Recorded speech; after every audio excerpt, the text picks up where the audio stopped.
Hallelujah, hallelujah, hallelujah. स्वर्गीय पिता प्रभु जी, हम आपके चरणों में हम आते हैं प्रभु। नम्रता पूर्वक प्रभु हम आपके चरणों में आते हैं। प्रभु आपका वचन जब हम सीखने के लिए जा रहे हैं, प्रभु अपने वचन को आप हम एक एक को खोल कर दे, समझने के लिए सहायता कर। हम एक एक से आप बातें करें। आए के सारी बातों को प्रभु हम आपके हाथ में सौंपते हैं। सारा आदर महिमा केवल हम आपको देते हैं। प्रार्थना प्रभु यीशु मसीह के नाम से मांगते हैं, आमीन। मैं परमेश्वर का धन्यवाद देता हूँ। प्रभु ने हमें एक बार फिर इकट्ठा होने का एक मौका दिया। हम लोग जब परमेश्वर के वचन को सीखने के लिए जब हम लोग इकट्ठे हुए, हम लोग प्रार्थना के साथ हम लोग बैठे ताकि प्रभु हम एक एक से बातें करें और परमेश्वर अपने वचन को हम एक एक को खोल कर दें ताकि हम लोग वचन को समझ सकें। तो उस हिसाब से हम लोग प्रार्थना के साथ हम लोग आएंगे। यहाँ पर इतवार के दिन की घटना को हम परमेश्वर के वचन में सीखने के लिए जा रहे हैं। बीते समय में हमने पिछले उस इतवार में जो विजय प्रवेश हुआ था या शाही प्रवेश प्रभु यीशु मसीह का गधे पर सवार होकर हुआ, वहाँ से लेकर हमने क्रूज पर लटकना और जी उठने के विषय में कुछ बातों को हम लोग देखते हुए अभी हम लोग इतवार के दिन की घटना को परमेश्वर के वचन से हम लोग देखने जा रहे हैं, जिसमें प्रभु यीशु मसीह जी उठा। और उस बात को हम लोग परमेश्वर के वचन से जब देखते हैं, तो जब हम इस बात को परमेश्वर के वचन में जब हम अध्ययन करते हैं, हमें एक बात जो साफ साफ उस घटना को जब हम परमेश्वर के वचन में अध्ययन करते हैं, प्रभु यीशु मसीह के जी उठने की घटना को, तो स्वर्गदूत सबसे पहला हम देखते हैं। स्वर्गदूत प्रभु यीशु मसीह के जी उठने की घोषणा कर रहे हैं। अगर आप दोनों देखेंगे, आप प्रभु यीशु मसीह के जन्म के समय में भी स्वर्गदूत घोषणा कर रहे हैं कि एक उद्धारकर्ता का जन्म हुआ है। प्रभु यीशु मसीह के पुनरुत्थान में भी आप देखेंगे स्वर्गदूत घोषणा कर रहे हैं कि वो यीशु मरे हुए में से जी उठा है। और उस बात को अगर आप देखेंगे, खाली कब्र उस बात की ओर इशारा कर रही है। और ना सिर्फ इतना ही, प्रभु यीशु मसीह जी उठकर जो उनके सामने प्रकट हुआ, वो इस बात की पुष्टि कर रहा था, इस बात की गारंटी दे रहा था। आपको मालूम है, जब प्रभु यीशु मसीह के जी उठने के विषय में हम परमेश्वर के वचन में जब हम पढ़ते हैं, तो बहुत से जो बड़े बड़े विशेषज्ञ स्कॉलर्स हैं, उन लोगों का मानना है कि अप्रैल 8 तारीख इतवार के दिन 30 एडी में प्रभु यीशु मसीह का पुनरुत्थान हुआ था। 30 एडी में। तो जिसके बारे में हम लोग मरकुस रचित सुसमाचार 28वां अध्याय, मत्ती रचित सुसमाचार 28वां अध्याय, वहाँ पर जो हो रही घटना को मैं पढ़ना चाहूँगा। मत्ती 28वां अध्याय, उसका 1 से मैं पढ़ना चाहूँगा। सबत के दिन के बाद सप्ताह के पहले दिन पौ फटते ही मरियम मगदलीनी और दूसरी मरियम कब्र को देखने आई, और देखो एक बड़ा भूकंप हुआ, क्योंकि प्रभु का एक दूत स्वर्ग से उतरा और पास आकर उसने पत्थर को लुढ़का दिया और उस पर बैठ गया। और उसका रूप बिजली का सा और उसका वस्त्र पाले के समान उज्जवल था। उसके भय से पहरुए कांप उठे और मृतक समान हो गए। स्वर्गदूत ने स्त्रियों से कहा, मत डरो, मैं जानता हूं कि तुम यीशु को जो क्रूस पर चढ़ाया गया था ढूंढती हो। वो यहाँ नहीं है, परंतु अपने वचन के अनुसार जी उठा है। आओ यह स्थान देखो जहां प्रभु पड़ा था, और शीघ्र जाकर उसके चेलों से कहो कि वो मृतकों में से जी उठा है, और वह तुमसे पहले गलील को जाता है, वहां उसका दर्शन पाओगे। देखो, मैंने तुमसे कह दिया। हम यहाँ पर मत्ती 28 में हमने पढ़ा, और इसी घटना को जब हम मरकुस 16वां अध्याय में हम पढ़ते हैं, मरकुस 16वां अध्याय 1 से मैं पढ़ना चाहूँगा। जब सब्त का दिन बीत गया तो मरियम मगदलिनी और याकूब की माता मरियम और सलोमी ने सुगंधित वस्तुएं मोल ली कि आकर उस पर मले। सप्ताह के पहले दिन बड़ी भोर जब सूरज निकला ही था, वे कब्र पर आए और आपस में कहती थी, हमारे लिए कब्र के द्वार पर से पत्थर कौन लुढ़काएगा। जब उन्होंने आंखें उठाई तो देखा कि पत्थर लुढ़का हुआ है, वह बहुत ही बड़ा था। कब्र के भीतर जाकर उन्होंने एक जवान को श्वेत वस्त्र पहने हुए दाहिनी ओर बैठे देखा और बहुत चकित हुई। उसने उनसे कहा, चकित मत हो, तुम यीशु नासरी को जो क्रूस पर चढ़ाया गया था ढूंढती हो। वो जी उठा है, यहाँ नहीं है। देखो, यही वह स्थान है जहाँ उन्होंने उसे रखा था। परंतु तुम जाओ, उसके चेलों और पतरस से कहो कि वह तुमसे पहले गलील को जाएगा, जैसा उसने तुमसे कहा था, तुम वहीं उसे देखोगे।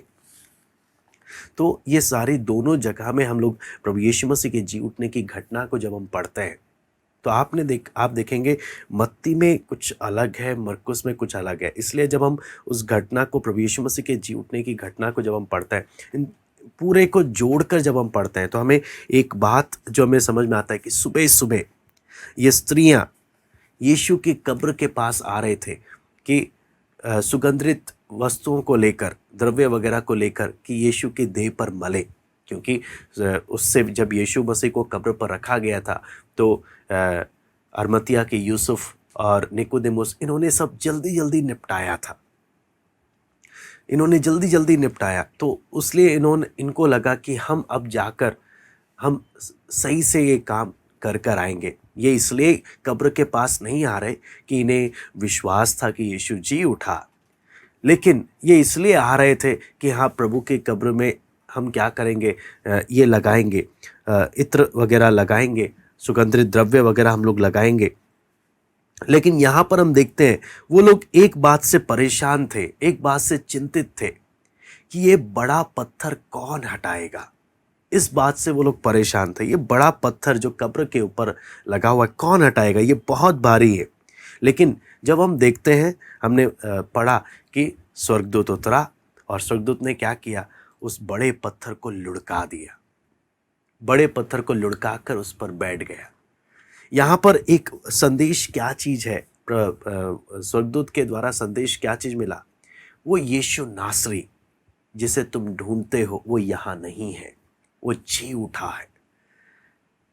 आप देखेंगे पहले संदेश किनको मिला, चरवाहों को मिला था स्वर्गदूतों के द्वारा कि बेतलहम में उद्धारकर्ता का जन्म हुआ है। अब स्वर्गदूत यहां पर इन स्त्रियों को बता रहा है। आप देखेंगे ये दोनों ही वैरायटी के लोग, आम समाज में इनकी बातें स्वीकृत नहीं है। आप जब देखेंगे चरवाहों को जब बताया गया, चरवाहों की बात को ये प्रैक्टिकल बातें कहते हैं, लेकिन अगर कानूनी दृष्टि से देखें तो कोई इनकी बातों को इतना महत्व नहीं देता था। और यहाँ पर जब हम स्त्रियों के विषय में भी पढ़ते हैं तो आप यहूदी लोगों में स्त्रियों की गवाही को माना नहीं जाता था, लेकिन यहाँ पर देखते हैं इन्हीं को परमेश्वर ने पहला, आपको मालूम है, पहला मौका दिया, पहला संदेश दिया, जिसके द्वारा परमेश्वर ने बताया मेरी दृष्टि में सब बराबर है, मेरी दृष्टि में कोई बड़ा छोटा नहीं है। तो यहाँ पर जब हम देखते हैं तो जब ये लोग चिंतित हुए कि कौन हटाएगा, तब स्वर्गदूत आकर हटा रहा है। तो इससे क्या चीज़, एक बात मालूम चलता है, अगर मैं सच्चे मन से आ रहा हूँ प्रभु के पास, मेरे जीवन में आने वाले बड़े से बड़े पत्थर को, बड़े से बड़े चट्टान को भी, हाँ, अगर मैं प्रभु के पास आ रहा हूँ, परमेश्वर अपने दूतों के द्वारा उन सब बातों को मेरे जीवन से क्या कर सकता है, दूर कर सकता है। मेरे जीवन में आने वाले हर एक बड़े पहाड़ भी परमेश्वर के लिए दूर करना मुश्किल नहीं है। परमेश्वर के लिए कोई काम कठिन नहीं है। तो यहाँ पर जब हम वचन में जब हम पढ़ते हैं, हमें यही बात मालूम चलता है कि यीशु मसीह का जी उठना, स्वर्गदूत आकर पत्थर लुढ़का रहा। स्वर्गदूत आकर क्यों लुढ़का रहा? कि स्वर्ग ने यीशु मसीह के बलिदान को स्वीकार किया है। स्वर्ग ने स्वीकार किया और स्वर्ग ने इस बात का ऐलान किया कि अब वो मरा नहीं है, अब वो जी उठा है। ये बहुत मायने रखता है कि स्वर्ग का ऐलान करना। आपको मालूम है कि इसके यीशु मसीह के कोई भी शत्रु कब्र के पास नहीं आया। क्यों नहीं आया? आपको जब आप इस घटना क्रम को पढ़ते हैं, सिपाही लोग जो अधमरे पड़ गए जब ये सब हुआ, तो वो लोग जाकर जब महायाजक और सब लोगों को जब बताए, उन्होंने उन्हें पैसा देकर क्या कर दिया, भेज दिया। दुश्मनों को मालूम चल गया कि वो जी उठा है, वो घटनाक्रम उन्हें मालूम चल गया। लेकिन अब क्या बोल रहे हैं, पैसा लो और निकलो, उधर नहीं जाना। क्यों? अब क्या बोले, अब शब्द नहीं है, अब जानबूझकर मन खड़ा कर दिया। लेकिन यहाँ पर जब हम देखते हैं, हम परमेश्वर के वचन में जब पढ़ते हैं प्रभु यीशु मसीह के जी उठने में, हम इस घटना को जब समझते हैं, अपनी मृत्यु में प्रभु यीशु मसीह एक मेमना के समान मरा, लेकिन अपने पुनरुत्थान में प्रभु यीशु मसीह एक यहूदा के सिंह के समान दहाड़ते हुए बाहर आया। हम दोनों में एक प्रभु यीशु मसीह को हम देखते हैं, मृत्यु के समय में वध किया हुआ मेमना है, लेकिन अपने पुनरुत्थान में यहूदा के सिंह के समान गरजते हुए वो बाहर आ रहा है, पूरे सामर्थ के साथ वो बाहर आ रहा है।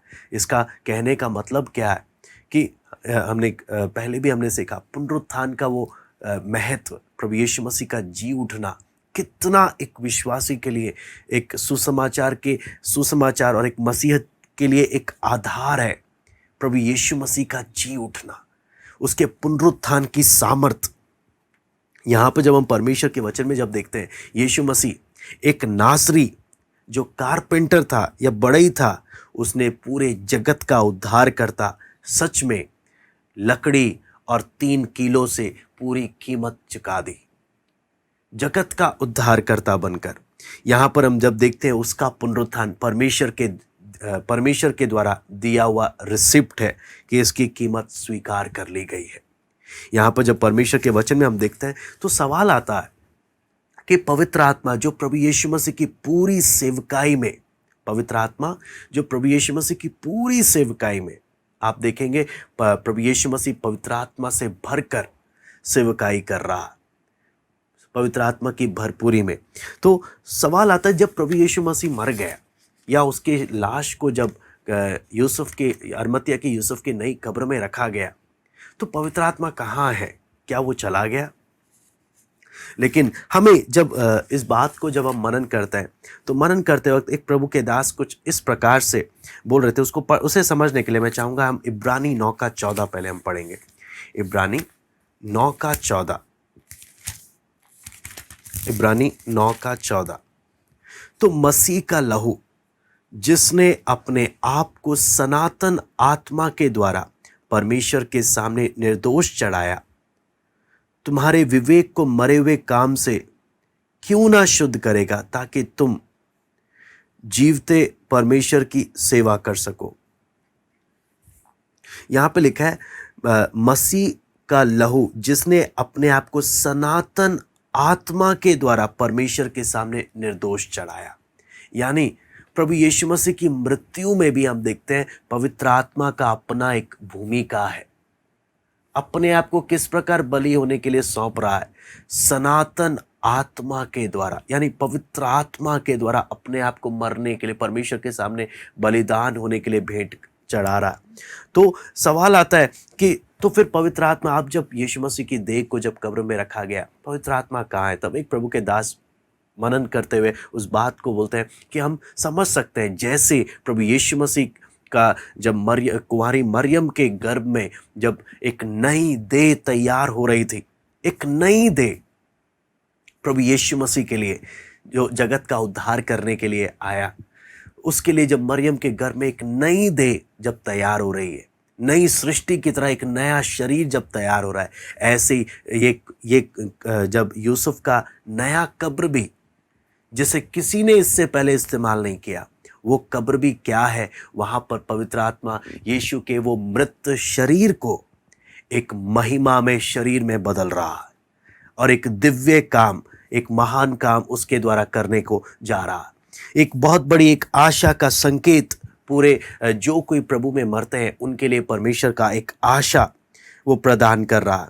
बेशक आपको मालूम है, पहरा देने के लिए आपको मालूम है, जब हम इसके बारे में हिस्टोरिकल रिकॉर्ड जब हम पढ़ते हैं तो कब्र के बाहर माना जाता है कम से कम 60 से 62 सिपाही हैं।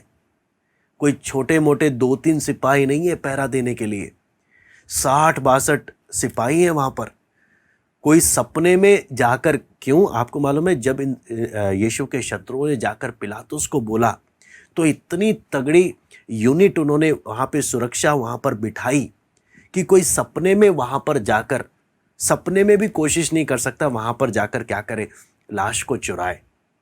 इतना खतरनाक यूनिट उन्होंने वहां पे तैनात किया था।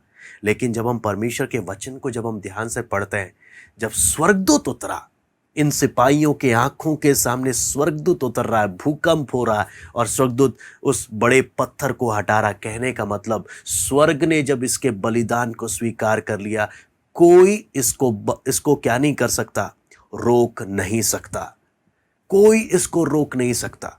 ये एक खुलेआम ऐलान परमेश्वर ने किया। और आपको मालूम है, ना केवल यीशु मसीह पवित्र आत्मा के द्वारा उसने अपने आप को प्रभु के सामने एक मानव जाति के लिए बलिदान करके अर्पित किया, बल्कि जब हम परमेश्वर के वचन में जब हम इस बात को देखते हैं कि वो जिलाया भी। अगर आप पढ़ेंगे पहला पत्रस 3:18, हम पढ़ते हैं पहला पत्रस 3:18, यहां पे लिखा है, इसलिए कि मसीह ने भी, अर्थात अधर्मियों के लिए धर्मी ने पापों के कारण एक बार दुख उठाया ताकि हमें परमेश्वर के पास पहुंचाए। वह शरीर के भाव से तो घात किया गया पर आत्मा के भाव से जिलाया गया। यहां पर जब हम देखते हैं, पत्रस साफ साफ बोलता है कि इसके जी उठने में भी पवित्र आत्मा इसको जिला रहा है। आप देखेंगे दोनों में कितनी बातें हमें क्लियर होके मिलती है। जान देने में, पूरी सेवकाई के, आप अगर इस पूरे घटनाक्रम को अगर देखेंगे, मनुष्य के रूप में जब परमेश्वर देह धारण कर रहा है मरियम के गर्भ में, वहां पर भी पवित्र आत्मा कार्य कर रहा है। यीशु मसीह की सेवकाई में पवित्र आत्मा कार्य कर रहा है। यीशु मसीह का आपके और मेरे स्थान पर जान देते वक्त भी पवित्र आत्मा के द्वारा प्रभु यीशु मसीह क्या कर रहा है, मानव जाति के लिए अपना प्राण परमेश्वर के न्याय के सामने रख रहा है, अपनी जान दे रहा है। और पवित्र आत्मा के द्वारा ही प्रभु यीशु मसीह मरे हुए उस शरीर में दोबारा जी उठ रहा है। तो आप देखेंगे हर जगह में पवित्र आत्मा किस प्रकार से काम कर रहा है। वचन यहाँ पे साफ साफ हमें कहता है। ना सिर्फ इतना, पौलुस भी रोमी 8:11 जब हम पढ़ते हैं, रोमी 8:11, ये बात हमें वहां पर भी पढ़ने को मिलता है। यहां पे लिखा है, यदि उसी का आत्मा जिसने यीशु को मरे हुओं में से जिलाया तुम में बसा हुआ है, तो जिसने मसीह को मरे में से जिलाया वो तुम्हारी नश्वर देहों को भी अपने आत्मा के द्वारा जो तुम में बसा हुआ है जिलाएगा। आपको मालूम है कितना एक स्पष्ट भाषा में, कितना स्पष्ट भाषा में यहां पर साफ साफ पौलुस बता रहा, जिस आत्मा ने प्रभु यीशु मसीह को कब्र में मरे हुओं में से जिलाया, हाँ, वो नश्वर शरीर को महिमा में देह में परिवर्तित किया और उसे जिलाया। बोलता है वही तुम्हें भी जिलाएगा, तुम्हें भी जिलाएगा। कि इससे हम देखते हैं पूरा यीशु मसीह का जीवन, जब हम देखते हैं पवित्र आत्मा का कार्य पूरे जीवन में, हम इस बात को देखते हैं। और जब हम परमेश्वर के वचन को हम आगे उसी सुसमाचार की उस घटना को जब हम आगे पढ़ते हैं, वहां पे लिखा है, स्त्रियां गईं जाकर प्रभु यीशु मसीह का पुनरुत्थान का संदेश दिया कि प्रभु यीशु मसीह मरे में से जी उठा है। लेकिन आपको मालूम है कि चेले प्रभु यीशु मसीह के चेले इस गवाही को सुनने के लिए तैयार नहीं थे। जब हम प्रभु यीशु मसीह के चेलों के बारे में देखते हैं, वो इस गवाही को सुनने के लिए तैयार नहीं थे और इस कारण वो खुद गए, कब्र को देखा, उन्होंने कब्र खुला हुआ देखा और ये भी देखा कि वहां पर कपड़ा वैसे का वैसा है जैसे लपेटा गया था। इसका मतलब क्या है कि हाँ, चोर ने आकर किसी ने आके चुराया नहीं है शरीर, ये भी स्पष्ट है। लेकिन वो इस बात को मानने को वो इस बात को तैयार नहीं थे। लेकिन हम बाद में देखते हैं वचन बोलता है उन्हें बाद में याद आया, उन्हें याद आया यीशु ने कहा था, क्या कहा था कि वो क्रूस पर चढ़ेगा और बाद में मरे में से तीसरे दिन जी उठेगा। आपको मालूम है जब यीशु मसीह उनके साथ रहकर उन्हें वचन बता रहा था, यीशु साथ रहकर जब उन्हें वचन बता रहा था, वो वचन उनके दिमाग में नहीं जा रहा। मैं बोलता हूं कितना, आपको मालूम है प्रभु यीशु जो परमेश्वर स्वयं है, चेलों के साथ रहकर चेलों के साथ रहकर चेलों को जब बता रहा है एक एक बात, वचन बोलता है उस समय वो बातें उन्हें समझ नहीं आई, क्योंकि वो अपनी दुनिया में जी रहे थे। अपनी दुनिया में, जो हमने पहले भी देखा, हमने इससे पहले भी इसके बारे में अध्ययन किया, वही बात आज भी मैं बोलूँगा कि हमारे जीवन में जब हम अपने ही इच्छाओं को लेकर जब हम चलते हैं, अपने ही इच्छाओं को, तब वचन बिल्कुल स्पष्ट भाषा में भी अगर हमारे सामने आए ना, हमें समझ नहीं आएगा, हमें वचन समझ में नहीं आएगा और बहुत ही नुकसान का कारण बन जाएगा, बहुत ही नुकसान का कारण। क्योंकि आप देखेंगे चेले निराश बैठे थे, दुखी थे, पर वो परिस्थिति को स्वीकार करने को तैयार नहीं। जब हम, आपको मालूम है, हम एक एक को इस समर्पण में रहना चाहिए कि प्रभु मेरा अपना कोई इच्छा नहीं, मेरे अपने कोई प्लानिंग नहीं, अपनी कोई इच्छा नहीं, तेरी इच्छा पूरी हो। तभी हम बोलते हैं, तब हम वचन सुनेंगे, वचन अंदर जाएगा। नहीं तो वचन हम सुनेंगे लेकिन वचन हमारे जीवन में काम नहीं करेगा। वचन, आप सोचना, इनको बाद में जब ये सारी घटनाएं हो गई, हाँ, इनको तब बाद में याद आया यीशु ने बोला था। पहले उन्हें उस समय याद नहीं आया। और आपको मालूम है जब वो इस बात को समझने लगे बाद में, काफी समय के बाद, तब आपको मालूम है ये इनका जीवन बदल गया। परिस्थिति ने इनको पूरी तरह से क्या कर दिया, बदल दिया। जब हम परमेश्वर के वचन को जब देखते हैं, यीशु मसीह के जी उठने में, हम वचन में जब पढ़ते हैं, सबसे पहले प्रभु यीशु मसीह मरियम मगदलिनी को दिखाई दिया। मरियम मगदलिनी को जब हम मरकुस 16 का 9 से 11 हम जब पढ़ते हैं, मरकुस 16 का 9 से 11, यहां पे लिखा है, सप्ताह के पहले दिन भोर होते ही वो जी उठकर पहल मरियम मगदलिनी को, जिसमें से उसने 7 दुष्टात्माएं निकाली थी, दिखाई दिया। उसने जाकर यीशु के साथियों को, जो शोक में डूबे हुए थे, रो रहे थे, समाचार दिया। उन्होंने यह सुनकर कि वो जीवित है और उसने उसे देखा है, वचन में लिखा है, प्रतीति ना की। यहां पर जब हम देखते हैं, साफ साफ आप देखें, मरकुस रचित सुसमाचार जब हम देखते हैं ना, तो चारों सुसमाचार में सबसे शॉर्ट सुसमाचार है। मतलब सबसे शॉर्ट में सारी घटनाओं को इसने बताया है मरकुस रचित सुसमाचार चारों सुसमाचार में सबसे शॉर्ट है। इसलिए ये शॉर्ट में ही सारी घटनाओं को जल्दी जल्दी बता रहा कि क्या क्या हुआ। लेकिन आप मरियम मगदलिनी के जीवन को जब हम देखते हैं कि बोला गया इसमें 7 दुष्ट आत्माएं थी, 7 दुष्ट आत्माएं थी। तो और सबसे पहले परमेश्वर ने इसको दिखाई दिया। कहने का मतलब क्या है, वचन में जब देखते हैं हम लोग, इसमें काफ़ी बातें, जब हम एक एक बात को मनन करते हैं, हमें काफ़ी बातें इसमें खुलकर मिलती है। लोग बाकी, अगर आप वचन जब पढ़ते हैं तो यीशु के पुनरुत्थान के बारे में बहुत लोग आए, मरियम मगदलिनी के साथ आए, उन्होंने देखा और चले गए वो लोग। लेकिन मरियम नहीं गई, मरियम मगदलिनी गई नहीं। आप मरियम मगदलिनी के इसके सुसमाचार में आप मत, क्योंकि ये जी उठने की घटना चारों सुसमाचार में, आप चारों जब आप पढ़ते हैं, मरियम बोलती मैं नहीं जाऊंगी। वहाँ पर कब्र के बाहर खड़ी हुई रो रही है, उसे वहाँ पर स्वर्गदूत की घटना हो गई, सब हो गया, इसको किसी से इंटरेस्ट नहीं है, सब आए गए, इसको किसी से मतलब नहीं।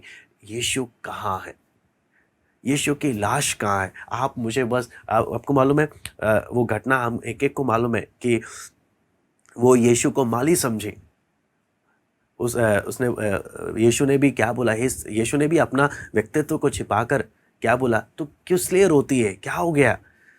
तो ये रो रही है, बोलती है कि अगर आपको मालूम है कि यीशु की देह कहाँ है, मुझे बता दो, मैं उसे अपने साथ लेकर चले जाऊंगी। तो आप सोचकर देखें, कितना एक सोचने वाली घटना है कि इतना प्यार कौन किसी की लाश को क्यों मांगेगा। यहाँ पर जब देखते हैं यीशु के अपने परिवार का कोई नहीं मांग रहा, यीशु के चेले नहीं है, लेकिन ये मरियम मगदलीनी, कहने का मतलब इसको मालूम है प्रभु ने मेरे लिए किया क्या है, प्रभु ने मेरे लिए किया क्या। उस बात के कारण प्रभु के प्रति इतना लगाव है, इतना प्रभु से प्रेम है कि अब इसको ये नहीं मालूम कि प्रभु मरे में से जी उठा है, उसने लाश है तो वही मुझे दे दो, मैं वही ले जाने को तैयार हूँ। और अगर उस बात को जब हम देखते हैं ना, तो हमें वचन में जब हम पढ़ते हैं तो यीशु उसको नाम लेकर बुलाता है, मरियम। और आपको मालूम है वो क्या बोलती है, रब्बूनी। रब्बूनी जब हम बोलते हैं ना, तो इब्रानी में, यहूदी लोगों में 3 लेवल के टीचर होते हैं। एक रब है जो एक नॉर्मल लेवल का टीचर है, एक उससे ऊपर है जो रबो कर कर कहलाते हैं, थोड़ा ऊपर है, मीडियम है, लेकिन सबसे ऊपर सबसे महान टीचर रब्बूनी, सबसे आदरणीय, सबसे महान। वो तुरंत जाकर उसके पैरों पर पड़ी। कहने का मतलब क्या है कि उसको मालूम है ये जो आवाज है। चेलों के सामने जब यीशु आया, उनको शक था, पता नहीं भूत तो नहीं आ गया, पता नहीं क्या हो गया, लेकिन इसको जब यीशु ने नाम लिया, पूरा सारे दुख खत्म, ये सीधा पैरों तले वहां पैरों पर पड़ गई। यहां से हमें क्या बातें हमें समझ में आती है कि परमेश्वर के प्रति उसका लगाव, और परमेश्वर क्यों, और जब हम एक एक बातों को जब हम मनन करते हैं, क्यों मरियम के पास ही सबसे पहले प्रकट हो रहा है। मरियम के बाद हम देखते हैं कि बाकी स्त्रियों को भी, आप मरकुस 16 का 1 और 10 जब हम पढ़ते हैं तो, और 28 में भी हम पढ़ते हैं मत्ती में, तो बाकी स्त्रियों को भी क्या हुआ, यीशु प्रकट हुआ। और स्त्रियों को प्रकट हो रहा है, होकर जा रहा है प्रभु यीशु मसीह सबसे पहले, चेलों पर नहीं, स्त्रियों पर प्रकट हो रहा है। और स्त्रियों को बोल रहा है तुम जाकर चेलों को बताओ। स्त्रियों पर प्रकट हो रहा है। परमेश्वर के कामों को जब हम समझने लगते हैं ना, परमेश्वर का काम किस तरीके से है और किस प्रकार से परमेश्वर काम करता है, वो सोचेंगे, मनन करेंगे। मैंने आपको बताया, स्त्रियां वो हैं जिनकी गवाहियों को यहूदी लोग स्वीकार नहीं करते। ऐसी सबसे पहले परमेश्वर किस पर प्रकट हुआ, यह स्वर्गदूतों ने किनको बोला, जब हम देखते हैं चरवाहों को, चरवाहों की बातों को भी, जबकि वो बहुत ही प्रैक्टिकल लोग हैं यीशु मसीह के जन्म के समय में, लेकिन कोर्ट में भी, इज़राइल के सनहेद्रिन में भी उनकी गवाही को कुछ नहीं माना जाता, तुच्छ समझा जाता है। लेकिन परमेश्वर का तरीका किस प्रकार से है, किस प्रकार से परमेश्वर ने जगत के मूर्खों को, या जो दुनिया की नज़र में कुछ नहीं, परमेश्वर ने उन्हें चुना जो उसके लिए दुनिया के सामने गवाही दे। ये बताने, परमेश्वर की नज़र में कोई जो अपने आप को बड़ा समझता है, उसकी नज़र में वो मायने नहीं रखता, उसकी नज़र में वो मायने नहीं रखता। इसलिए पौलुस भी इस बात की ओर बोलता है। आपको मालूम है, अक्सर जब हम परमेश्वर का वचन भी जब सीखते हैं, हम लोग कई बार एक सबसे बड़ी जो गलती करते हैं, 2 कुरिन्ती 10वां अध्याय में एक बार पढ़ना चाहूँगा। 2 कुरिन्ती 10वां अध्याय उसका 12वां वचन, एक बहुत ही एक डरावनी बात। 2 कुरिन्ती 10वां अध्याय उसका 12वां आयत, यहाँ पे लिखा है, पौलुस बोलता है, क्योंकि हमें ये साहस नहीं कि हम अपने आप को उनमें से ऐसे कुछ के साथ गिने या उनसे अपने को मिलाएं जो अपनी प्रशंसा आप करते हैं और अपने आप को आपस में नाप तोलकर एक दूसरे से मिलान करके मूर्ख ठहरते हैं। मैं दोबारा से पढ़ना चाहूंगा। पौलुस बोलता है, हमें यह साहस नहीं कि हम अपने आप को उनमें से ऐसे कुछ के साथ गिने या उनसे अपने को मिलाएं जो अपनी प्रशंसा आप करते हैं और अपने आप को आपस में नाप तोलकर एक दूसरे से मिलान करके मूर्ख ठहरते हैं। अगर यहाँ पर जब हम देखते हैं ना इस आयत को अगर रुक कर समझे,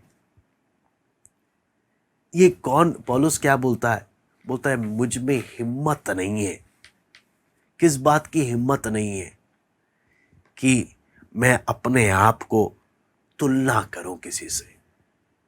मुझ में हिम्मत नहीं। बहुत लोग तुलना करते हैं, हाँ, और क्या बोलते हैं, वो अपने आप को क्या करते हैं, उनमें से कुछ वो अपनी प्रशंसा आप करते हैं।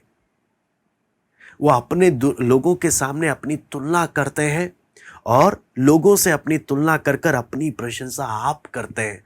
हाँ, ये अपने आप को बड़ा समझते हैं लोगों से तुलना करके। पौलुस बोलता है मुझ में हिम्मत नहीं है, मुझ में ये साहस नहीं कि मैं किसी से भी तुलना करूं। हाँ, आपको मालूम है उस समय यहूदी समाज में लोग तुलना किया करते थे, हम बड़े हैं। आपको मालूम है यीशु मसीह के अंतिम पकड़वाए जाने से पहले भी चेलों का सोच क्या था? हम में से बड़ा कौन है, हम में से बड़ा कौन है। वो आपस में तुलना कर रहे हैं। तो आपको मालूम है इसलिए वो लोग क्या होते हैं, स्त्रियां, इनसे कौन परमेश्वर बात करेगा, हम हैं बड़े, हमसे बात करना चाहिए। हाँ, ये चरवाहे, इनसे कहाँ परमेश्वर बात करेगा। हम फरीसी, हम याजक, हम ज्ञानियों से परमेश्वर बात करेगा। हाँ, इनसे कौन बात करेगा? क्योंकि ये अपनी तुलना आप कर कर अपने आप को बड़ा समझते थे। आपको मालूम है आज आप और मैं जब वचन सीखने बैठे हैं, क्या हमारे अंदर वो नम्रता आएगी? प्रभु, हम ऐसे में ना हो कि हमें हमारे अंदर वो इतनी दिलेरी होती है, या इतना हमारे अंदर वो घमंड होता है, या इतना हमारे अंदर क्या बोलते हैं, वो भावना होती है। मैं आपको बोलता हूँ, प्रार्थना पूर्वक इस बात को समझे, हमारे अंदर वो भावना होती है कि हम अपने आप को दूसरे से तुलना करते हैं। पौलुस बोलता है मुझ में ये हिम्मत नहीं है।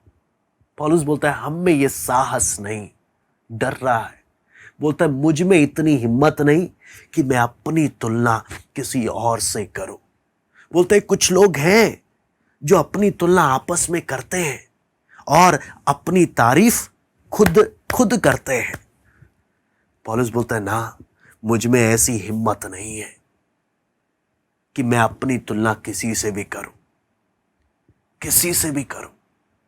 आपको मालूम है हमें थोड़ा सा कुछ आ जाए, या थोड़ा सा हमारा आत्मिक जीवन अच्छा हो जाए, हाँ, या थोड़ा सा हम वचन सीख लें, हम क्या करने शुरू हो जाते हैं, हम तुलना करना शुरू कर देते हैं।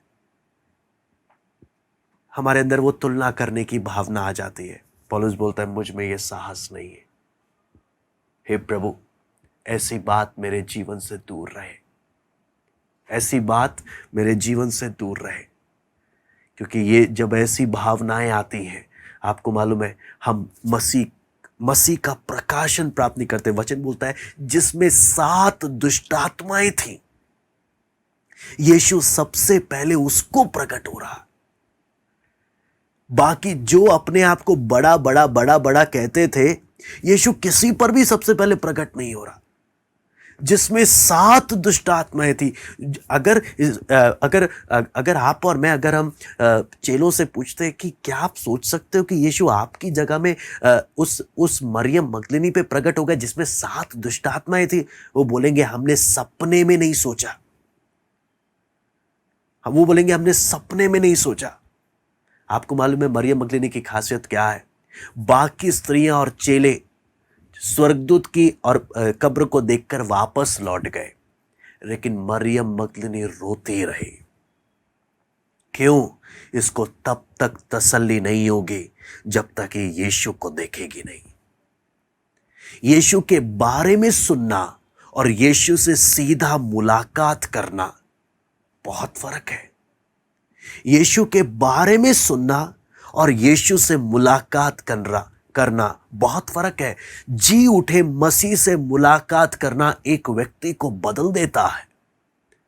आपको मालूम है नीति वचन में साफ साफ, जब हम परमेश्वर के वचन में जब हम पढ़ते हैं, नीति वचन में साफ साफ लिखा है, जो मुझे ढूंढते हैं, वचन साफ साफ बोलता है, जो मुझे ढूंढते हैं मैं उनमें से किसी से दूर नहीं। उसको मैं नीति वचन 8:17 में पढ़ना चाहूंगा। नीति वचन 8:17।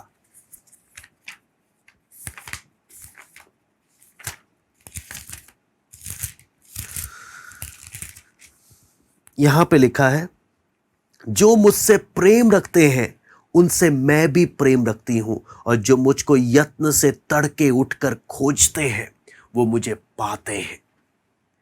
जो मुझसे प्रेम रखते हैं उनसे मैं भी प्रेम रखती हूं, और जो मुझको यत्न से तड़के उठकर खोजते हैं वे मुझे पाते हैं। ये यीशु के इसको नहीं मालूम था यीशु जी उठा है, लेकिन इसकी खोज क्या है? बस मुझे यीशु की लाश ही दे दो, मैं ऐसे नहीं जाऊंगी।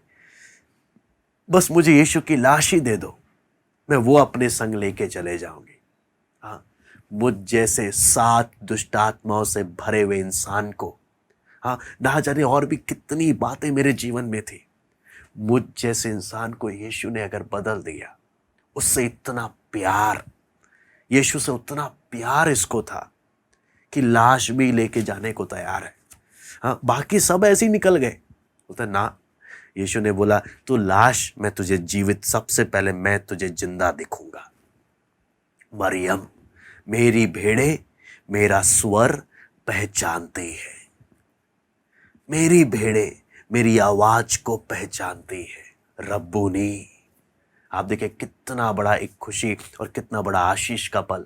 आपको मालूम है, जब हम अपने घमंड को छोड़ देते हैं, जब हम लोगों से अपनी तुलना करना बंद कर देते हैं, और हमें डर लगता है प्रभु ऐसे घमंड और ऐसी भावना से हमें बचाना कि हम कभी किसी से तुलना ना करें। यहां पर लोगों की नजर में बड़ा बनने से वहां पर पता चलेगा हम क्या है।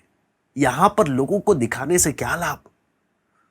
हम जो भी हैं, जैसे भी है, वो तो उधर तय होगा, प्रतिफल तो उधर मिलेगा। मैं इधर क्यों तुलना करने में लगा हूं? यहां तो मुझे अपने लक्ष्य पर ध्यान देना है, मुझे लक्ष्य पर ध्यान देना है। इसलिए पौलुस बोलता है मुझे साहस नहीं है कि मैं किसी से भी तुलना करूं। बोलता है मूर्ख है वो इंसान, वचन बोलता है मूर्ख है वो इंसान जो ऐसे घमंडों में आकर लोगों से तुलना करना शुरू कर देता है और अपने आप को मूर्ख साबित करता। हमारे अंदर कभी ऐसी भावना ना आए। यहां पर जब हम देखते हैं, यहां पर मरियम मगदलीनी को यीशु का सबसे पहला दर्शन, फिर बाकी स्त्रियों को भी प्रभु दर्शन दे रहा है। स्त्रियों को सबसे पहले टारगेट बना रहा है ताकि इन चेलों के अंदर के घमंड को प्रभु तोड़े, कि प्रभु ने हमें नहीं, सबसे पहले उन्हें क्यों दर्शन दिया। आप समझ रहे हैं? प्रभु मुझे क्यों नहीं, तूने सबसे पहले उनको क्यों दर्शन दिया। आपको मालूम है, आपके और मेरे जीवन के घमंड को कई बार तोड़ने के लिए जिन लोगों को हम पसंद नहीं करते ना, परमेश्वर सबसे पहले उन्हें इस्तेमाल करता। आप समझ रहे हैं इस बात को? आपके और मेरे, हम एक एक के घमंड को तोड़ने के लिए परमेश्वर सबसे पहले उनको इस्तेमाल करता है, उन्हें अपनी सामर्थ्य से भरता है, उन्हें अपने आत्मा में इस्तेमाल करता है, जिन्हें हम पसंद नहीं करते, ताकि मेरे घमंड को तोड़े। तू घमंड ना कर, तू कुछ है, तुझ पर भी मेरा अनुग्रह है, इसलिए तू कुछ है। हाँ, हमारे घमंडों को तोड़ने के लिए परमेश्वर उन लोगों को हमसे ज्यादा इस्तेमाल करता है ताकि हम नम्र हो जाए। आप अगर चेलों की आदत को देखेंगे ना, हाँ, प्रभु यीशु मसीह के रूपांतरण पर्वत पर से इतना बड़ा काम देखकर जब ये चेले नीचे उतरे, तो इससे पहले प्रभु ने इनको अधिकार दिया था जाके दुष्टात्माओं को निकालो। बड़ा जोश के साथ आए थे। हाँ, दुष्टात्मा आया। हाँ, लूका 9वां अध्याय पढ़ेंगे तो अच्छा, कहाँ है दुष्टात्मा, किसमें है? आगे भीड़ इकट्ठा हो गई। आपको मालूम है, भीड़ इकट्ठा, अब इज्जत का सवाल है। चेले सारे शुरू हो गए दुष्टात्मा निकालने, निकल ही नहीं रही दुष्टात्मा। अब परेशान हो गए। लड़के का बाप आकर बोलता है, हे प्रभु, हमने तेरे चेलों को बोला दुष्टात्मा निकालने, इनसे दुष्टात्मा नहीं निकली। यीशु ने सबसे पहला क्या बोला? हे अल्प विश्वासियों, सबसे पहली गलती तुम्हारा विश्वास कहाँ है। फिर अगला बात प्रभु यीशु मसीह ने उस घटना में क्या बोला आप जानते हैं? उस घटना में अगली बात प्रभु ने बोला कि कुछ दुष्टात्माएं उपवास और प्रार्थना के बिना नहीं जाती। यानी तुम इतने अपने जोश में भरे हो कि तुम्हें उपवास और प्रार्थना की जरूरत महसूस ही नहीं होती। आपके और मेरे जीवन में भी पराजय इसी प्रकार से आता। तुम इतने जोश में चल रहे हो कि तुम्हें उपवास रखने का और प्रार्थना करने का तुम्हें मन ही नहीं करता। आपको मालूम है, एक प्रभु के दास ने बोला, पार्टी रखकर देखो, भीड़ इकट्ठी हो जाएगी, लेकिन एक उपवास की प्रार्थना रखकर देखो, कोई नहीं आएगा। बोलते पार्टी रखकर देखो, भीड़ इकट्ठी हो जाएगी, लेकिन बोलो उपवास की प्रार्थना है, कोई नहीं आने वाला।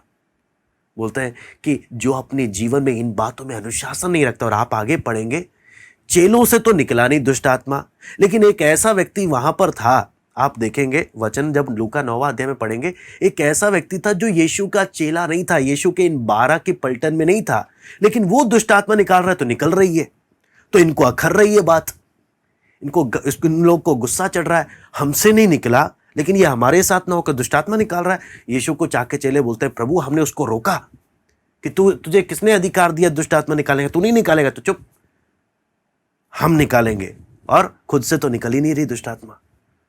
आप देखें विडंबना, प्रभु घमंड तोड़ने के लिए जो मेरे साथ चलने वाले चेले हैं, इनसे दुष्ट आत्मा नहीं निकली, जो मेरे साथ इनकी टीम में नहीं है वो दुष्ट आत्मा निकाल रहा। कहने का मतलब परमेश्वर का तरीका आप देखें, यहां पर भी हम जब देखते हैं प्रभु किस प्रकार से घमंड तोड़ रहा। तुम जो बड़े बड़े बन रहे थे, मैं सबसे पहले स्त्रियों को बोलूंगा, वो तुम्हें बताएंगे। और यहां पर दुख की बात क्या है, उन्होंने विश्वास नहीं किया। फिर आगे जब चलकर हम देखते हैं अगली घटना में, तो प्रभु यीशु मसीह इम्माउस के मार्ग में 2 चेलों को दिखाई दे रहा है, जिसके बारे में हम वचन में जब पढ़ते हैं, मरकुस 16 का 12 और लूका 24 का 13 से 25 में, तो वहां पे मालूम चलता है ये 2 चेले कौन कौन है। क्लियोपास है, लूका 24 का 18 में बताता है, और यूहन्ना 19 का 25 से हम समझ सकते हैं कि वो क्लियोपास की पत्नी मरियम है। तो ये लोग, प्रभु यीशु मसीह इनके साथ साथ चल रहा है, लेकिन इनको प्रकट नहीं करके दिया कि मैं हूं, और इनके साथ साथ जाकर प्रभु यीशु मसीह ने क्या किया, वचन की एक एक बातों को खोल कर दिया। आपको मालूम है कितना एक हैरान करने वाली घटना है। यीशु अपने दोनों चेलों के साथ साथ चल रहा, और इन लोगों को आइडिया ही नहीं है, और इनकी पहले मन की सारी बातें यीशु ने निकलवा ली। ठीक है, अब इनको बाद में अच्छे से खोलकर समझाया। जब हम लूका 24वां अध्याय में आते हैं, इस बात को कुछ बात है जो यहाँ पर हम समझने और हम अपने जीवन को भी देख सकते हैं। लूका रचित सुसमाचार उसका 24वां अध्याय,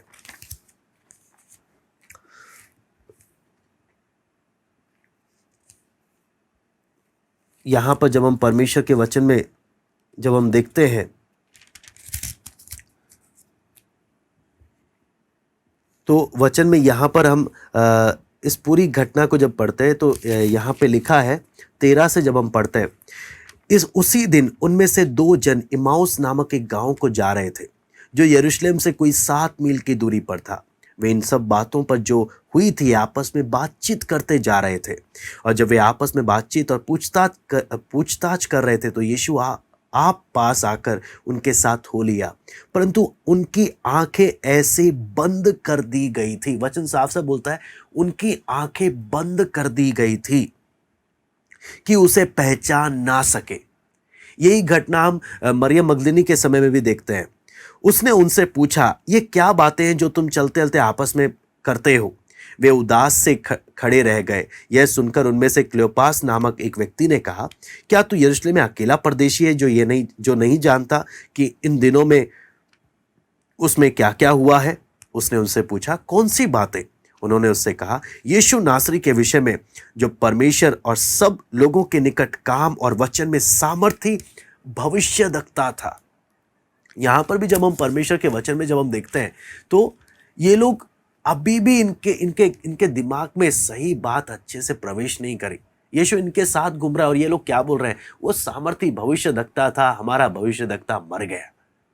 हाँ, जबकि पतरस ने बोला तू मसीह है, लेकिन यहां पर पतरस तो इनकार कर कर बैठ गया।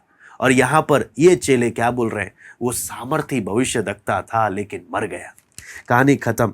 यहां पर लिखा, प्रधान याजक और हमारे सरदारों ने उसे पकड़वा दिया कि उस पर मृत्यु की आज्ञा दी जाए और उसे क्रूस पर चढ़वाया, परंतु हमें आशा थी कि यही इज़राइल को छुटकारा देगा। इन सब बातों के सिवाय इस घटना को हुए 3रा दिन है, और हम में से कई स्त्रियों ने भी हमें आश्चर्य में डाल दिया जो भोर को कब्र पर गई थी और जब उसका शव ना पाया तो यह कहती हुई आए कि हमने स्वर्गदूतों को दर्शन पाया जिन्होंने कहा कि वो जीवित है। तब हमारे साथियों में से कई एक कब्र पर गए और जैसा स्त्रियों ने कहा था वैसा ही पाया, परंतु उसको ना देखा। तब उसने उनसे कहा, हे निर्बुद्धियों और भविष्यद्वक्ताओं की सब बातों पर विश्वास करने में मंदमतियों। ध्यान रखना, प्रभु यीशु मसीह किस भाषा में चेलों से बात कर रहा। हे निर्बुद्धियों और मंदमतियों, निर्बुद्धियों और भविष्यद्वक्ताओं की सब बातों पर विश्वास करने में मंदमतियों। मसीह ये दुख उठाकर अपनी महिमा में प्रवेश करे तब क्या अवश्य ना था कि मसीह ये दुख उठाकर महिमा में प्रवेश करे? तब उसने मूसा से और सब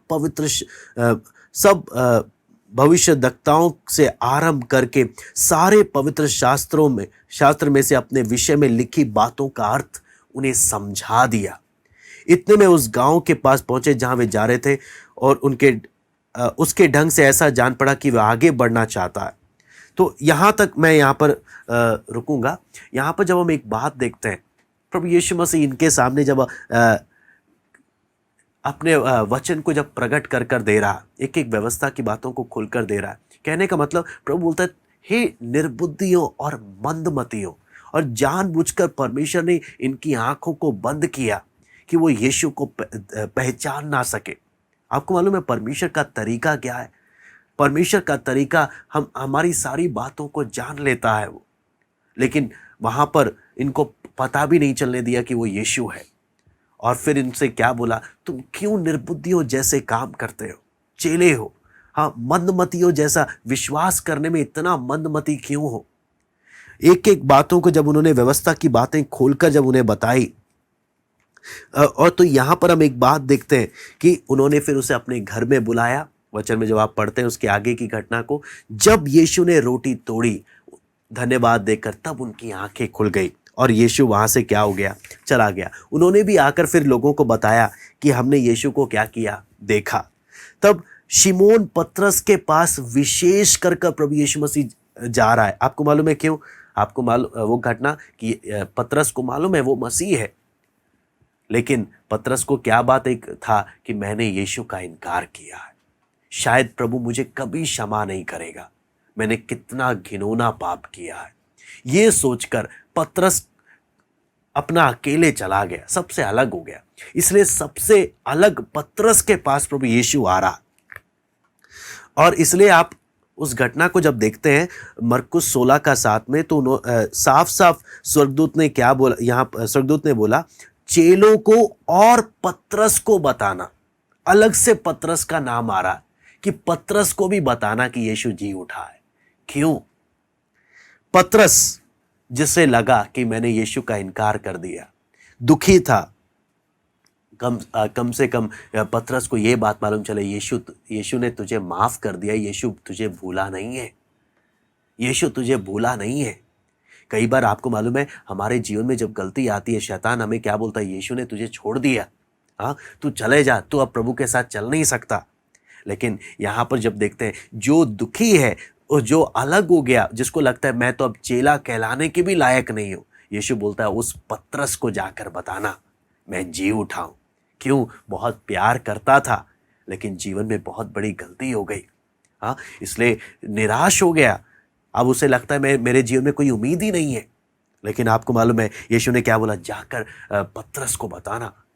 स्वर्गदूत ने यही बात बोला। और ना सिर्फ इतना ही, पांचवी घटना में हम देखते हैं कि 10 चेलों पर भी प्रभु यीशु मसीह प्रकट हुआ। जब वो बंद कमरे में थे तो वहां पर प्रभु उनको प्रकट हुआ और वो लोग डर गए। वचन में जब हम लूका 24 का 36 से 43 और यूहन्ना 20 का 19 से 24 में पढ़ते हैं तो उसकी उपस्थिति, क्योंकि कमरा कुंडी लगा के रखा है, यीशु बंद कमरे में से आ गया तो डर गए, भाई क्या हो गया, ये कोई भूत तो नहीं है। लेकिन यहां पर प्रभु यीशु मसीह ने उनको तसल्ली दिया, शांति दिया, मैं वही हूं, हड्डी और भूत के हड्डी मांस नहीं होता, मेरे है। हाँ, कहने का मतलब एक दिव्य महिमा में शरीर है, ये छू सकते थे यीशु को, मैं आत्मा नहीं हूं, है ना। तो वो बात उनको समझाया और उनके डर को दूर किया और उनके तसल्ली के लिए आपको मालूम है भुनी हुई मछली भी खाई और उनको अपने हाथ पैर उसने दिखाए। फिर उसके साथ साथ फिर 11 चेलों को भी दिखाई दिया। उसके अगले इतवार को आपको मालूम है, यहाँ पर जब देखते हैं तो थोमा को भी शक था, थोमा के भी शक को दूर करना था। आप सोचना, प्रभु यीशु मसीह एक चेला रह गया थोमा, उसके सामने भी प्रकट हो रहा है। थोमा ने क्या बोला, जब तक मैं चेक नहीं करूंगा मैं विश्वास नहीं करूंगा। उसके सामने भी प्रकट हो रहा। कहने का मतलब क्या है कि पुनरुत्थान, यीशु जी उठा है, कितना इंपॉर्टेंट है ये बात। ये सिर्फ सुनना ही नहीं बल्कि उस बात को समझना, यीशु जी उठा कितना इंपॉर्टेंट फैक्टर है मसीह जीवन में।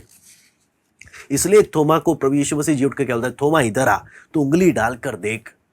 तब थोमा घुटनों में गिरकर क्या बोलता है, हे मेरे प्रभु, हे मेरे परमेश्वर। यीशु के साथ इतने साल रहे, यीशु के इतने चमत्कार देखे, यीशु की इतनी गहरी बातों को जाना, फिर भी आपको मालूम है, फिर भी इन लोगों की बुद्धि नहीं खुली। लेकिन जब जी उठा सब बदल गया। आपको मालूम है, यह पुनरुत्थान का सामर्थ्य एक व्यक्ति को पूरा बदल देता है। यह पुनरुत्थान का जी उठा सब बदल गया। जी उठने से पहले जितनी भी बातें सुनी, हाँ बोलता है, ये नबी है, गुरु है, अच्छा भविष्य देखता है, बस बोल रहा है मैं मसीह हूं, हाँ ठीक है सुन लिया, मान लिया, लेकिन क्रूस पे लटक गया, सब कुंडी लगा के डिप्रेशन में बैठे हुए थे। हाँ, उसकी बातों पर किसी ने ध्यान नहीं दिया। लेकिन जब जी उठकर प्रकट हो गया सब बदल गए। मैं बोलता हूं जी उठना, ये पुनरुत्थान की सामर्थ्य ने इन सबको बदल के रख दिया। आपको मालूम है, पतरस और कुछ चेले वापस समुद्र में मछली पकड़ने गए।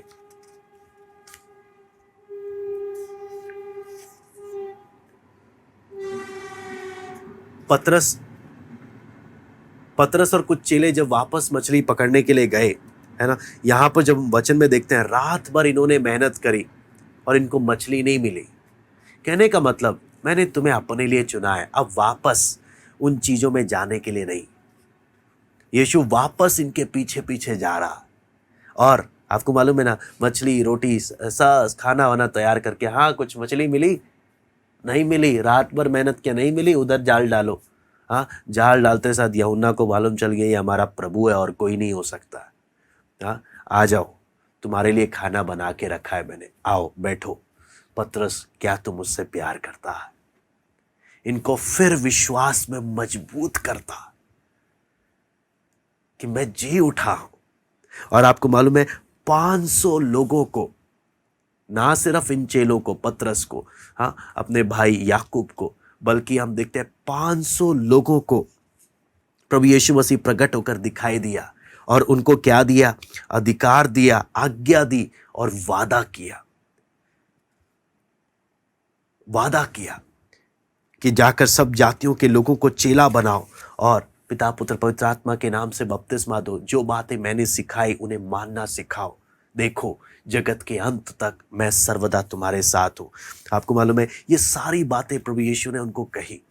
क्यों? कहने का मतलब क्या है? पुनरुत्थान, एक जी उठना, क्या एक अद्भुत घटना है, क्या एक अद्भुत। और यीशु मसीह जाकर क्या बोलता है? पवित्र, कहीं नहीं जाना, तुम यहां पर ठहरे रहना जब तक तुम स्वर्ग से सामर्थ ना पाओ। चेले लोग प्रभु की आज्ञा मानकर फिर रुक गए और पवित्र आत्मा से भरने के बाद प्रभु ने उन्हें सब जगह जाकर इस्तेमाल किया। आपको मालूम है, आज भी कई लोग हैं पवित्र आत्मा की भरपूरी के लिए बहुत इंतजार करते हैं और कई बार उपवास रखते हैं, परेशान हो जाते हैं, मुझे मिल ही नहीं रहा, मैं क्या करूं। आपको मालूम है, कलीसिया के इतिहास में जब पढ़ते हैं, बीच में एक ऐसा समय आ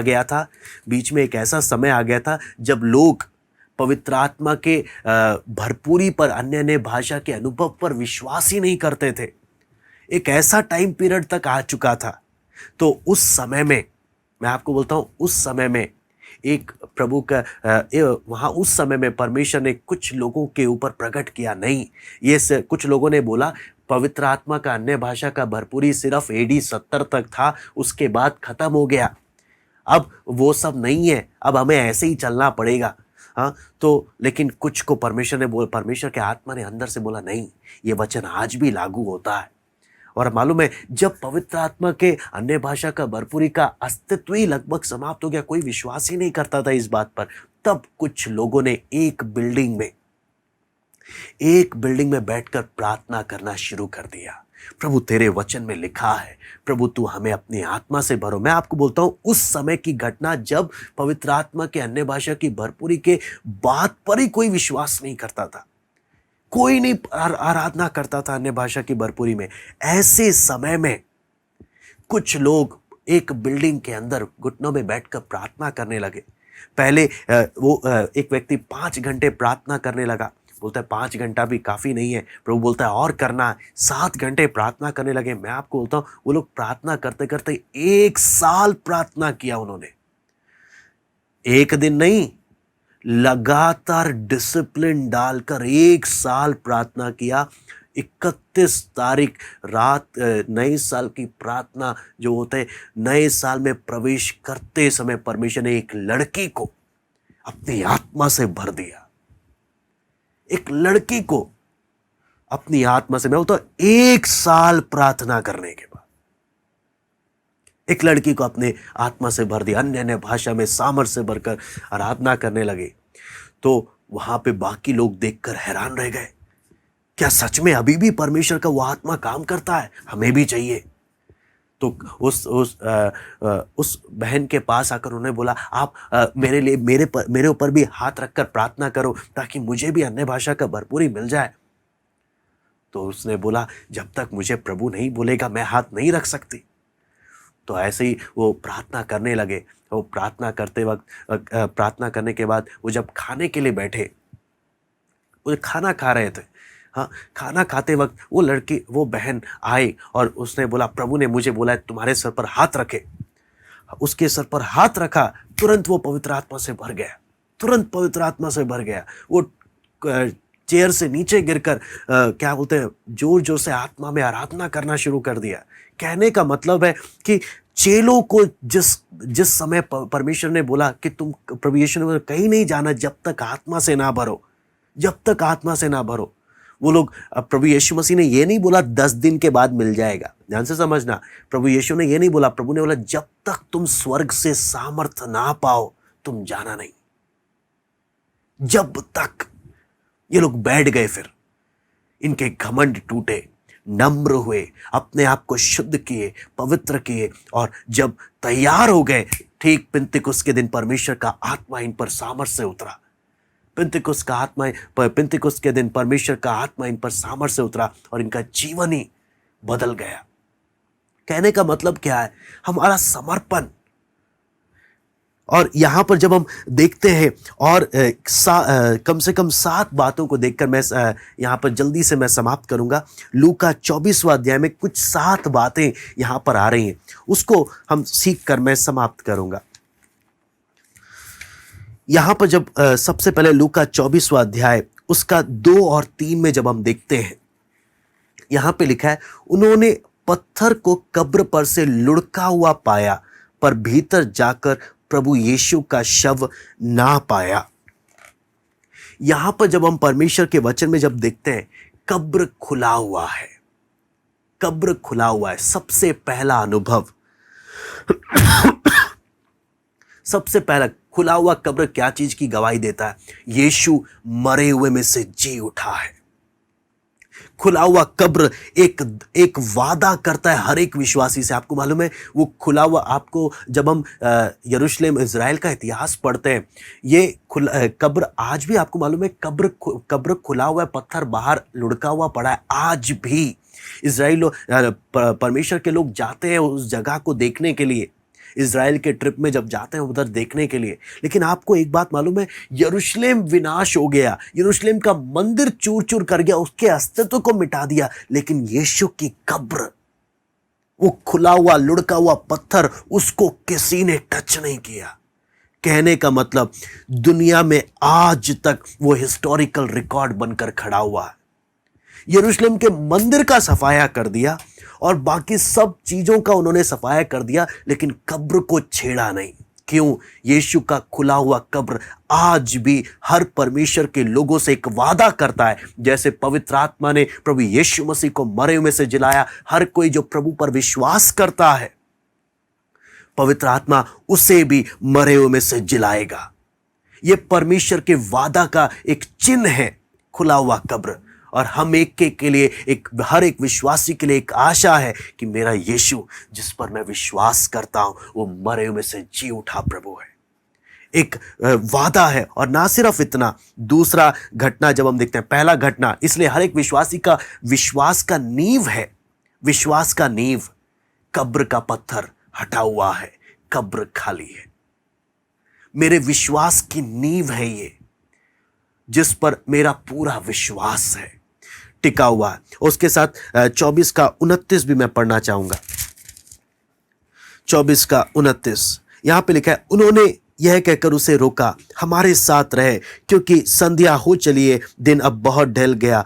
तब वह उसके साथ रहने के लिए भीतर गया। यहां पर देखते हैं घर खुला हुआ है। पहले हमने देखा कब्र खुला है, दूसरी घटना घर खुल गया। हम में से कितने जिन लोगों ने उस सच्चाई पर विश्वास किया, जिन्होंने उस सच्चाई को पहचान लिया, वो अपने दिलों को प्रभु के लिए खोल देते हैं, वो अपने घरों को प्रभु के लिए खोल देते हैं, वो अपने जीवन को प्रभु के लिए खोल देते हैं कि प्रभु इस जीवन में, इस घर में तेरा राज्य है, ये तेरे लिए खुला है, तेरी इच्छा मेरे जीवन में, हमारे जीवन में पूरी हो, वो समर्पण। तीसरी बात हम लूका 24 का 31 हम देखते हैं, यहां पे लिखा है, तब उनकी आंखें खुल गई और उन्होंने उसे पहचान लिया। यहां पर जब हम देखते हैं कि केवल पवित्र आत्मा ही आंखें खोल सकता है, केवल पवित्र आत्मा ही आंखें खोल सकता है। इसलिए भजन संहिता 119 का 18 में लिखा है, मेरी आंखें खोल दे कि मैं तेरी व्यवस्था की अद्भुत बातों को देख सकूं। वचन कब, आपको मालूम है, वचन पढ़ने में सबसे ज्यादा, आपको मालूम है, जितना कई बार विश्वास परमेश्वर के लोग भी टीवी देखने में मजा लेते हैं, दुनिया की बातों में मजा लेते हैं, लेकिन जिस दिन प्रभु ने आपकी आंखें खोल दी, आपका आनंद, आपका सुख परमेश्वर का वचन बन जाएगा। आप परमेश्वर के वचन में, आप वचन पढ़ोगे, आपके खुशी का ठिकाना नहीं होगा। उस समय आपको आनंद आएगा। क्यों? मेरी आंखें खुल गई। और यहां पर देखते हैं उनकी आंखें खुलना, परमेश्वर का आत्मा आंखें खोलता है, ये कोई इंसान नहीं खोल सकता। आत्मिक आंखें केवल परमेश्वर खोल सकता है। आप देखें, पहले कब्र खुला, मेरे विश्वास की नींव डल गई, मैं जिस पर विश्वास करता हूं मरे में से जी उठा है। फिर हुआ क्या? मैंने अपने जीवन को उसके लिए खोल दिया, मेरे जीवन का राजा बन गया, मेरी आंखें खुल गई। मैंने क्या कर लिया? सच्चाई पहचान लिया, वचन की बातें मुझे खुलकर मिलने लगी। ना सिर्फ इतना, इसके 32वां आयत को हम पढ़ते हैं, वहां पे लिखा है, उन्होंने आपस में कहा, जब वह मार्ग में हमसे बातें करता था और पवित्र शास्त्र का अर्थ हमें समझाता था, क्या हमारे मन में उत्तेजना ना उत्पन्न हुई? यहां पर आप देखेंगे कि पवित्र शास्त्र का अर्थ हमें समझाता था। इससे हमें क्या बात हमें समझ में आता है? पवित्र शास्त्र इनके लिए खुल गया। और आपको मालूम है, जब आपके लिए परमेश्वर का वचन जब खुल जाता है ना, अंदर आप महसूस करते हो, इन्होंने बोला हमारे मन में उत्तेजना उत्पन्न हो गई। उत्तेजना मतलब हमारे अंदर आग लग गई, आग। हम में से कितने बोलते हैं, जब मैं परमेश्वर के वचन को अध्ययन करता हूं ना, मुझे ऐसा अनुभव होता है कि अंदर आग लग गई है, और वो आग मुझे प्रेरणा देती है कि मैं घुटनों में बैठकर बस जी भरकर प्रार्थना करूं, जी भरकर आराधना करूं। हम में से कितने हैं जिनकी आंखें खुल गई, जिनके लिए परमेश्वर का वचन खुल गया? और जब वचन खुल जाएगा आपके लिए, आपको मालूम है, अंदर आग लग जाएगी, अंदर आग लग जाएगी परमेश्वर की। और जो वो आग आपके अंदर अगर जलेगी, आप आत्मा में भरकर प्रभु की आराधना करेंगे। क्या आज मेरे अंदर, मैं जब परमेश्वर के वचन को सीखता हूं, मेरे अंदर वो आग लगती है? क्या मैं उस आग को अपने जीवन में अनुभव करता हूं? भजन का लेखक बोलता है, जब मैं परमेश्वर के वचन को मनन करता था, सोचते सोचते मेरे अंदर आग भड़क उठी, वो अग्नि मुझ में जलने लग गई। आपको मालूम है वो कितना अद्भुत पल होता है जब परमेश्वर का आत्मा इस प्रकार से काम करता है। और ना सिर्फ पवित्र शास्त्र खुला, इसके 45वें आयत को हम जब पढ़ते हैं, 24 का 45 में लिखा है, उसने पवित्र शास्त्र बूझने के लिए उनकी समझ खोल दी। दोबारा से पढ़ता हूं, तब उसने पवित्र शास्त्र बूझने के लिए उनकी समझ खोल दी। यहां पर हम जब देखते हैं इस घटना को, तो वचन को समझने के लिए परमेश्वर ने प्रभु यीशु मसीह ने उनके दिमाग को खोल दिया। हम में से कितने लोग बोलते हैं जी हम बाइबल पढ़ते हैं लेकिन समझ कुछ नहीं आता, बाइबल पढ़ते हैं बोरिंग लगता है, उबासी आती है, नींद आती है, मुझे कुछ समझ नहीं आता। आपको मालूम है यहां पर जब हम पढ़ते हैं, ये जिसने इस वचन को लिखा है, ये वचन का लिखने वाला इन चेलों की बुद्धि को, इनकी समझ को खोल रहा है ताकि ये वचन को समझ सके। आपको मालूम है जब हम सीधे मन से घुटनों में नम्रता से प्रभु के चरणों में हम आते हैं, प्रभु हमारे समझ को खोल देता है ताकि हम परमेश्वर के वचन को समझ सके। अगर प्रभु हमारी समझ को ना खोले, मैं आपको बोलता हूं बड़े से बड़ा प्रभु का दास भी, प्रभु यीशु मसीह भी या परमेश्वर स्वयं आपको बोले आपको समझ नहीं आएगा जब तक वो आपकी समझ को ना खोले। यहां पे लिखा है पवित्र शास्त्र को समझने के लिए, बूझने के लिए उनकी समझ को उसने क्या कर दिया, खोल दिया। ना सिर्फ इतना ही, इसके 51 में जब हम पढ़ते हैं, उन्हें आशीष देते हुए वो उनसे अलग हो गया और स्वर्ग पर उठा लिया गया। स्वर्ग उनके लिए खुल गया, यीशु गया, स्वर्ग खुल गया, पवित्र आत्मा इनके जीवन में आ गया। आप देखिए स्वर्ग खुल गया और यीशु जाते साथ पवित्र आत्मा इनके जीवन में भरपूरी के साथ आ गया। और जब हम इसके 53 में पढ़ते हैं, लिखा है वो लगातार मंदिर में उपस्थित होकर परमेश्वर की स्तुति किया करते थे। जब पवित्र आत्मा से भर गए, अब प्रभु की स्तुति करने में जीवन मजे से अच्छे से जा रहा, अब मुंह खुल गया। अगर आप देखेंगे 7 बातें खुली हैं। सबसे पहला, एक विश्वासी के जीवन में क्या खुलता है? सबसे पहला, कब्र खुल गया। मेरा यीशु मरे में से जी उठा है, अब मौत का भय नहीं। क्यों? वो खुला कब्र आज भी मुझसे बातें करता है कि जिस पवित्र आत्मा ने यीशु को मरे में से जिलाया, मैं भी मरूंगा, वो मुझे भी जिलाएगा। पहला बात। दूसरा, जब मुझे वो सच्चाई मालूम चली, मैंने अपने दिल को प्रभु के लिए खोल दिया, मैंने अपने घर को प्रभु के लिए खोल दिया, मैंने अपने जीवन को प्रभु के लिए खोल दिया। हाँ, तीसरा बात, जब मैंने ऐसे किया, प्रभु ने मेरी आंखें खोल दी कि मैं उस सच्चाई को पहचान सकूं। मेरी आंखें उसने खोल दी। चौथा बात, ना सिर्फ मेरी आंखें खोली ताकि मैं व्यवस्था की अद्भुत बातें देखूं, वचन में लिखा पवित्र शास्त्र को खोल दिया। और जब पवित्र शास्त्र खुल गया मेरे लिए, अंदर आग लग गई। आप समझ सकते हैं, पवित्र शास्त्र जब खुल गया, अंदर आग लग गई। और अगली बात जब हम देखते हैं, उसने ना सिर्फ पवित्र शास्त्र को खोला बल्कि पवित्र शास्त्र को पढ़ने के लिए उनकी समझ को भी खोल दिया। कितना एक सुंदर अनुभव। और ना सिर्फ इतना ही, आप देखेंगे वो जब गया, स्वर्ग खुल गया, पवित्र आत्मा की भरपूरी आ गई। और जब वो अनुभव आया, मुंह से प्रभु की स्तुति और गवाही शुरू हो गई। ये 7 बातें एक मसीह जीवन के अनुभव बन जाते हैं। आपको मालूम है पुनरुत्थान, यीशु का जी उठना कितना काम करता है, कितना बड़ा एक आशीष है। ये 7 बातें हम इस 24वें अध्याय में हम देखते हैं लूका के, जहां पर परमेश्वर हमें कितनी बातें हमें सीखने को देता है। आइए हम प्रार्थना करते हैं। Hallelujah, hallelujah. स्वर्गीय पिता प्रभु जी, हम आपको धन्यवाद देते हैं। प्रभु आपके वचन से परमेश्वर कुछ समय बैठकर प्रभु इस पुनरुत्थान की घटना को प्रभु समझने के लिए आपने मौका दिया।